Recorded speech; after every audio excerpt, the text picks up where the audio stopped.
La familia de Radio Fides de celebración, conmemorando 82 años al servicio de la población y con grandes anécdotas. Queremos rememorar cada una de ellas. Por ello, hemos invitado a Percy Brun, quien es historiador del Grupo Fides, para que nos comente mayores detalles. Señor Brun, qué gusto tenerlo acá. Forma parte de este equipo ya cuarto de siglo, si no estoy mal.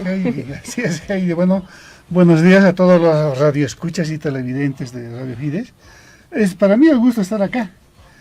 Mira tú, 82 años. 82 años de esta emisora que es como el vino, ¿eh? O sea, no envejece, se añeja. Y se pone mejor. Se pone mejor. ¿Cuáles fueron las circunstancias de su fundación, señor Brun? Bueno, Radio Fides se fundó en 1939. Las circunstancias que le han rodeado han sido bastante interesantes, porque hubo circunstancias políticas, la guerra. Mire, Radio Fides se fundó después de la Guerra del Chaco, cuando ya había finalizado la Guerra del Chaco. Pero su fundación, el padre fundador, Pierre de Cot, participó indirectamente, diremos, en la Guerra del Chaco, porque él fabricó un transmisor y lo donó al ejército boliviano para ser usado en la Guerra del Chaco. Y bueno, después de la Guerra del Chaco, en 1939, también estaba para iniciarse la Segunda Guerra Mundial, sobre la cual la Fides, que ya salió al aire el 2 de febrero, iba a informar con bastante profusión sobre la Segunda Guerra Mundial. Y también estaba para acabar la Guerra Civil Española. Fue importante para la fundación de Fides porque esta cruel guerra civil provocó que varios, especialmente sacerdotes españoles, escapen de España y se vengan aquí a Bolivia. Y fue precisamente esa comunidad de varios españoles que habían escapado de la guerra civil que pusieron algún donativo para que se funde Radio Fides. Esas son las circunstancias. Yo creo que son unas circunstancias en un enclave histórico muy importante a nivel mundial y a nivel nacional. Además, que fue prácticamente la tercera emisora en Bolivia. Estaba de los hermanos Costas, la Radio Nacional. De Bolivia. Luego Radio Yimani. Luego, oficialmente, diremos, Radio Fides. También salía en Radio Chiquisaca, Radio El Cóndor, extraoficialmente, ¿no? Esas fueron las circunstancias que hay, fue un entorno histórico muy interesante. Y es que la primera radio llegaba a Bolivia en 1929, solo 10 años más tarde ya estaba iniciando Radio Fides. Entiendo que desde 1956 aproximadamente se inicia con la difusión de informativos propios. ¿Cuál es el aporte que se tiene al periodismo actualmente? Eso es, mire. La radio la iniciaron dos padres, el padre Pierre de Cot, que era científico, ha sido el mismo que ha fundado el Observatorio San Calixto, y el padre Ángel de la Puerta, un científico y lo llamaremos ideólogo religioso por otro lado. En sus inicios la Radio Fides difundía información sobre todo internacional y sobre todo de la BBC. De la BBC. No había entrado todavía con profusión a la difusión de informativos nacionales. Con la llegada del padre Salvía, un sacerdote que llegó de España en 1955, hubo los primeros intentos para difundir y para buscar información nacional. Eran muchachos, hay que siempre recordar que las Radio Fides en sus inicios era del Colegio San Calixto. La mayoría han sido muchachos estudiantes del Colegio San Calixto. Y bueno, iban con no su grabadorita, eran grabadoras grandes, antiguas, y grababan algunas notas por aquí y por allá y las traían y hacían un informativo. El padre Salvía intentó modernizar la Radio Fides en 1955, pero no tuvo el éxito logrado. Y mientras tanto, la emisora más se caracterizaba por la difusión de música selecta. Uno de los fundadores, Arturo Hirsch, un judío que escapó de Alemania y vino a radicar aquí a Bolivia, Él fue quien introdujo desde sus inicios la difusión de música selecta en Radio Fides. Y bueno, así iniciamos. Después ya en 1960, y esto ya es muy importante, llegó el padre Gramunt, José Gramunt de Moragas. Con él, la Radio Fides se volvió una radio netamente informativa. Y él el padre Gramunt fue quien introdujo la difusión de informativos nacionales en la emisora, y también ha sido pionero a nivel nacional, a nivel de todas las emisoras. El padre José Gramunt de Moragas, como muchos recuerdan de él, ha sido un maestro de periodistas. Y con él se ha iniciado el periodismo radiofónico. Oh, la primera emisora entonces en implementar No, tampoco exageremos. Con él se inició el periodismo radiofónico en Radio Fides. Ya hubo otras emisoras que hacían periodismo radiofónico, la Radio Limaní ya lo hacía, la Radio Nueva América también ya lo hacía. Pero en Fides lo inició el padre Gramunt, pero además su aporte no solo fue para Radio Fides, sino para todo el entorno de las emisoras que iban naciendo en el país. Desde el 60 en adelante. Desde el 60 en adelante, sobre todo el padre Gramunt se orientaba más a un periodismo escrito, de ahí que el 62 más o menos, tenía gran cantidad de información. Y bueno, él no sabía qué hacer, tenía gran cantidad de información y no sabía qué hacer.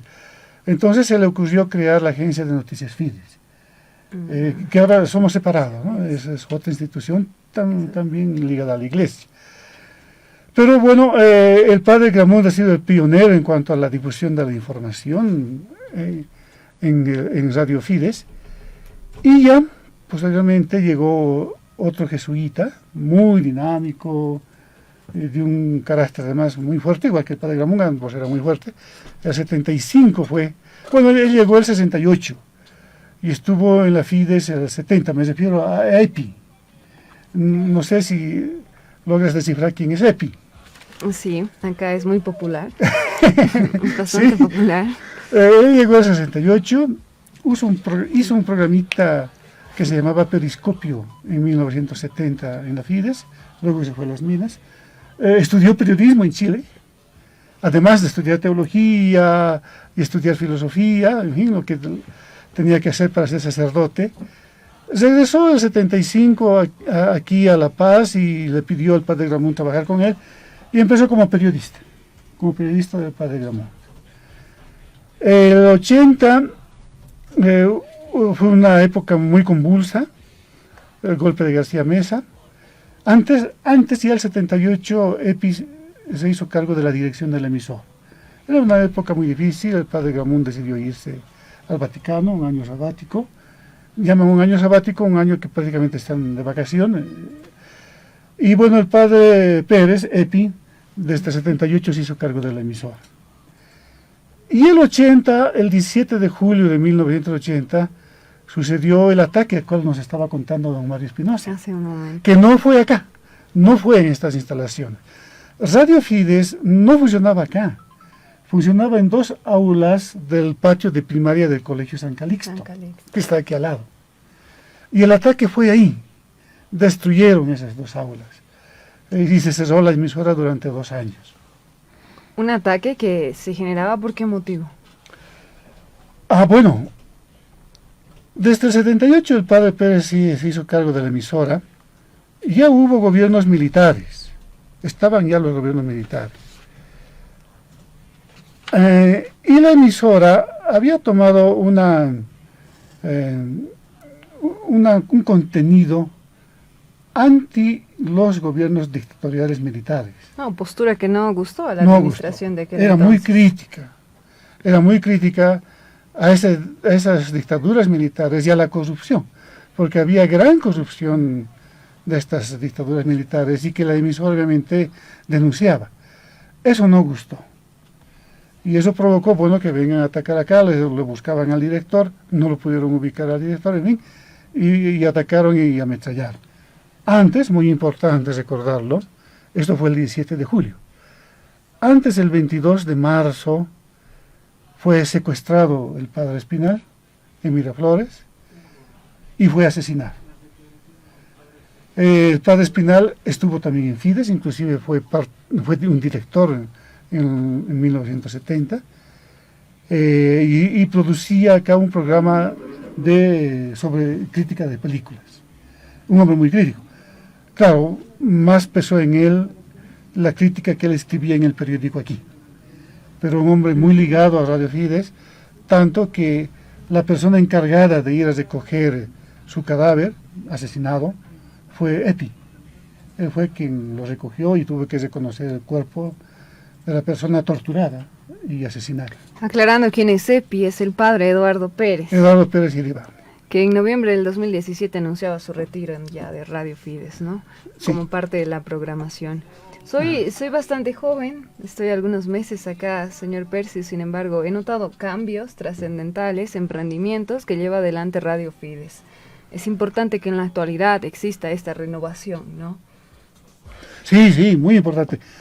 Mire, una virtud que tiene Radio Fides, y yo creo que a partir de EPI, porque el padre Gramont, bueno, era más conservador. Importante que le cuente esto más.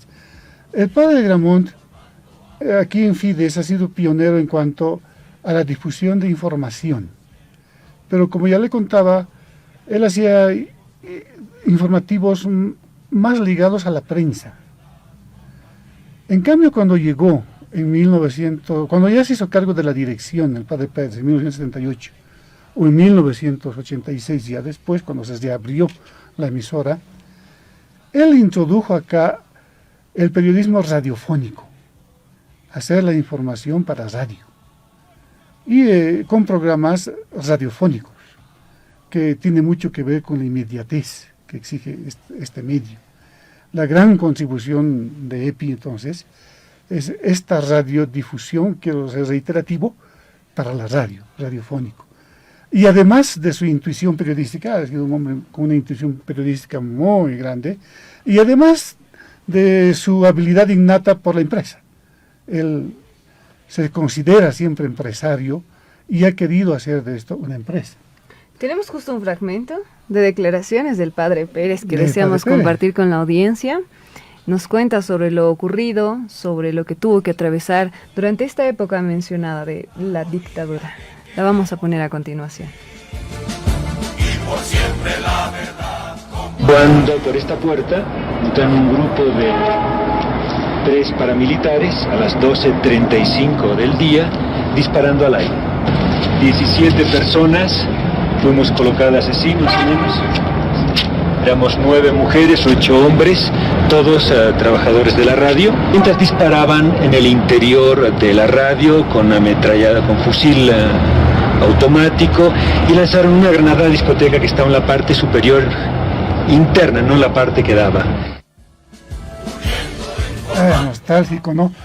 Bueno, ese es un fragmento del trabajo que hizo, le comentó don Mario Espinosa hace un momento, ¿no? Que hicieron Mario Espinosa con Carlos Mesa, y cuando le preguntaron al padre Pérez cómo habían sido esos sucesos el 17 de julio de 1980. Siempre comprometidos con la verdad, ¿no? Así es, sea mire, cual sea. Así era antes nuestra sala de prensa, en 1986 más o menos, Amalia Pando. Y mire, usted me estaba hablando de los avances de la emisora. Está en una máquina de escribir, que ya usted seguramente no la conoce. No, sí he tenido la fortuna, señor Brun. Y bueno, aquí ya no lo conocemos, todo es computarizado. Mire esa grabadora, bastante grande. Luego vino unas grabadoras más pequeñitas. ¿Esas grabadoras qué años se usaban, más o menos? En los 70, 80. En los 80. 80, sí. Y esta ya es la sala de prensa actual. Él fue un operador, Pando, y ya falleció el señor, un operador importante en los 70, 60 y 70. Él fue bastante importante. Ha sido operador unos 30 años en la emisora. El Benito González, el famoso Benito, que se hizo famoso con el programa Baile y Más Baile con Benito. Mire usted lo que era la discoteca. Chivo. Antes se sacaba así los discos, de ahí se sacaban los discos y se traía aquí. Obviamente había un sistema bien organizado para difundirlos. Ahora todo es computarizado, lo que usted me decía, el avance. La radio no se ha quedado, ha avanzado y sigue avanzando. Y bueno, ya son los controles de France. Y esta ya es una imagen de la actualidad, ¿no? Esta ya es una imagen de la actualidad. Ya en este locutorio, que ha sido remodelado. Antes este locutorio era dividido por un vidrio. Y a aquel lado quedaba el operador, porque antes estaba separado operador del locutor. Y bueno, imagínense antes el operador, mire, César Galindo, Nicolás Sanabria. Nicolás Sanabria, que ha sido tan importante en la emisora. César Galindo, están en una entrega de juguetes. Isaac Gutiérrez, que falleció trágicamente en un accidente automovilístico en el camino Oruro-La Paz. Eso en el 93 ha debido ser. Juan Pablo, que fue chofer durante tantos años. El César Galindo. Ahí está en Radio Mar. Mire, antes era así el camino. Con esa división, con el vidrio de por medio. Sí, ahora bueno, es que antes el Nicolás. Don Nicolás. Les decía antes, en el lado del operador hacía mucho ruido. Porque usted ha debido ver esas grabadoras grandotas que usaban en esa cinta grandota. E inclusive tenían que ir cortando e ir pegando. Y tenían que ir armando. ¿En vivo? No en vivo, pero ese momento. Entonces hacía ruido allá. Ahora cuando es computarizado, pues no hay mayor ruido que venga de operación. ¿Esta remodelación cuándo ocurrió? En 2010. Saúl Maldonado, que ha sido muy importante en el programa folclórico, un hombre muy importante. Eso es Radio Láser. Mire, Óscar Pérez e Iván Maldonado. Ellos han sido de Láser. María René Pablo Llano. Se llamó Láser porque fue la primera emisora que trajo estos CDs. Por eso se llamó Láser. El Pablo Llano. Esto fue una entrega de juguetes. Debe ser del 97 más o menos. Cristina Cosales. Ahí está Cristina, que fue la que inició con esta importante campaña que fue otra de los grandes emprendimientos de Fides. Mire usted, tenemos la campaña navideña, que estuvo 25 años hasta el año 2013. Cristina Cosales ha sido una de las principales iniciadoras, que la idea fue de Jorge Tosico, Cristina Cosales, nuestra compañera Felicia Rojas. Mire, así se llenaba el estadio cuando se entregaba juguetes en la campaña navideña. Son los padres con sus hijos, obviamente. Se llenaba por completo el estadio. Y no solo el estadio después, porque después también se utilizaba el Coliseo Cesaro Don Bosco, se iba a Viacha, también se ha usado alguna vez el Coliseo Julio Borrell y Viterito, y se llenaban. Un manejo de gente impresionante, cientos, miles de personas. Y estas son Andrés Rojas y Cristina Cosales. Estas son los grandes aportes que ha hecho Fides a La Paz y a Bolivia. Este manejo tan grande de gente y tan solidario. Porque aparte de la campaña navideña, estaban también las campañas de solidaridad que hacía Fides. Venía gente necesitada y solicitaba dinero al aire, ya sea para una operación, para una curación, en fin, cosas muy graves a veces, cosas no tan graves en otras. Esta fue la última campaña del Corazón Amigo, que se hizo en el Beni. Ahí nos acompañó Luis Rico, y se entregaron algo de 20 toneladas cuando hubo las inundaciones, mire usted, las inundaciones en el Beni el año 2014. Esto fue en marzo de 2014. Fue la última campaña porque después ahí ya se cerró el Corazón Amigo, que era la campaña de ayuda social de Fides para gente necesitada. Fue una inundación tremenda esta, por eso se llamó El documental se llamó Un mar llamado Mamoré, porque el río Mamoré creció tanto que era 100 kilómetros de ancho. Era así, era algo, pero tremendamente grotesco. Y bueno, desde acá Nicolás organizó una campaña, se lo organizó con la logística de EPI, se llevó el material primero al aeropuerto de Trinidad y de ahí a las localidades que recibieron el apoyo. Mire cómo quedaron inundadas las casas a veces. Supongo que ahora las inundaciones no estarán así. Así quedaron en el 2014. Y estas fueron las contribuciones de la emisora. Mucha solidaridad. Se les recuerda hasta ahora a la emisora por la solidaridad que tuvo con gente necesitada, por los niños, cientos de niños que recibieron apoyo, que recibieron un juguete. El ciclismo, mire, el ciclismo es una actividad que ha requerido una organización, una disciplina organizativa. Tal cual. Porque claro, eran 7 días de competencia más o menos. Pero bueno, la organización llevaba todo el año. Porque había que, con mucho tiempo, diseñar la ruta, con mucho tiempo saber a qué hoteles iba a llevar a los ciclistas, que eran los mejores hoteles. Venían ciclistas de todo el mundo, han llegado de Colombia, Venezuela, Ecuador, Perú, de Europa, han llegado de Ucrania, de Rusia, de Serbia. Han llegado competidores de todo el mundo. Era una organización muy exigente. Más o menos 150 personas trabajaban en la organización de ciclismo. Y bueno, ha sido una carrera, yo creo que a nivel latinoamericano, quizá la mejor premiada. Tenía muy buenos premios. La última Vuelta a Bolivia, fueron varias competencias. El doble Copacabana, Vuelta a Bolivia, doble Chacachi, doble Tarija, Sucre, Potosí, la integración amazónica. La última Vuelta a Bolivia del 2013, en premios nomás fueron $60,000.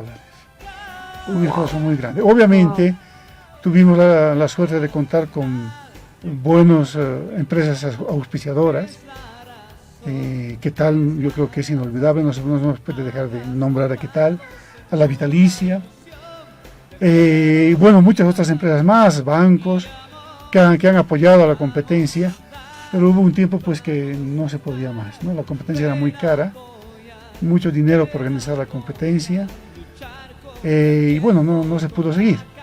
Pero quedan en el recuerdo pues estas imágenes, ¿no? tan bonitas de cómo fue esta competencia que se corrió durante 18 años en varias rutas del país, como le digo. Mire, una Vuelta a Bolivia partió desde Villamontes, en la frontera sur del país, fue a Yacuiba, de ahí a Santa Cruz, y de Santa Cruz, a Cochabamba, a Oruro, y está director de Oruro, que en esas épocas, a El Alto, y luego a Copacabana. Hemos pasado fronteras. En la integración amazónica hemos pasado de Cobija hemos pasado la frontera hacia el Brasil. Y en una doble Copacabana también hemos pasado hacia el Perú.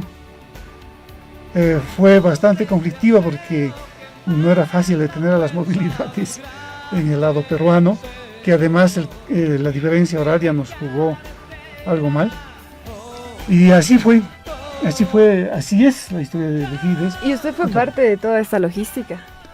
Claro, yo he cumplido tareas en ciclismo. En un tiempo me hice cargo de transporte.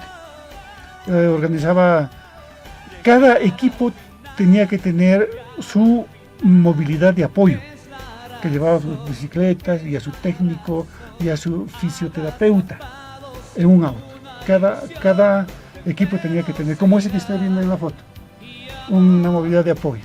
Era un seguimiento cercano, ¿no? Al deportista. Y tenía que haber dos que llamábamos buses escoba, los llamábamos, iban al final de la competencia y recogiendo a los ciclistas que habían abandonado la competencia. De esta organización del transporte un tiempo me hacía cargo yo. Luego también me hice cargo de verificar antes de la competencia el estado de los caminos. Era una tarea complicadita porque había que estar detrás de esas veces ahora es la ABC, esas veces era, ay, no me acuerdo el nombre, de la empresa que se encargaba del cuidado de los caminos.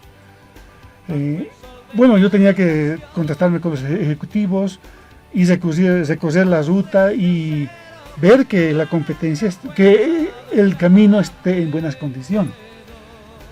Lo que dejaba la competencia de ciclismo en el país era caminos en buenas condiciones, porque la carretera tenía que estar bien asfaltada, claro, las calles también. Ameritaba refacciones, mantenimiento, los rompemuelles bien señalizados en las calles dentro de la ciudad. En algún tiempito hice eso. Y al finalizar me hice cargo de cuidar que se difunda adecuadamente la publicidad, que era importante. Nos deja perplejo su descripción, señor Brun. Fueron muchas anécdotas y hazañas que tenían la intención de acercarse a la ciudadanía, ¿no? De preocuparse por sus necesidades. Sí, Mario lo mencionó hace un momento, Fides es la gente. Y eso es algo que está bien metido dentro de la esencia de lo que es Fides. Fides es la gente. Esto es importante que le mencione. Mire, a partir del padre Gramunt y también con mayor intensidad a partir del padre Pérez, lo que buscó la emisora fue crear opinión pública. ¿Cómo se crea opinión pública? Es dándole al ciudadano, a la población, información. Y que el ciudadano sepa qué sucede y se arme un criterio de lo que sucede. Eso es lo que ha hecho Fides, crear opinión pública. Y en medio de esta coyuntura, ¿qué retos considera usted le espera a Radio Fides? Yo creo que el principal reto que le espera a Radio Fides es lidiar con este fenómeno que no solo en Bolivia, sino a nivel mundial, que llaman esto de la posverdad, ¿no? Que al final es una mentira, ¿verdad? Lidiar con la mentira. Yo creo que la búsqueda de la verdad es una tarea que se ha complicado bastante a nivel mundial. Y ahí tiene una fuerte tarea Radio Fides, porque las fuentes no están tan dispuestas a dar la información que deben dar como era hace unos 20 años atrás, digamos, ¿no? Ahora puede ser manipulado cualquier dato. Puede ser manipulado y pueden, ni siquiera manipulado, no darle la información, un punto. Le hemos dedicado casi 30 minutos, señor Brun. No me dijo nada. A este aniversario ameritaba repasar cada una de las experiencias y sobre todo consolidar el propósito auténtico de esta emisora. Muchas gracias por acompañarme. Entiendo que a través de sus ojos logró revivir estas experiencias y nosotros también a través de su descripción. Gracias. Gracias a usted, 30 minutos, no me di cuenta para nada. Gracias, muchas gracias y bueno, pues ya nos encontraremos en otra oportunidad. Larga vida Radio Fides, ¿no? Larguísima. A los 100 años yo pienso estar acá. Sí. Voy a estar acá, me tienen que invitar. Claro. Ya le estoy diciendo a usted también, a ustedes también. 100 años tengo que estar acá contando cómo han sido los 100 años. Es un compromiso, muchas gracias, señor Brun.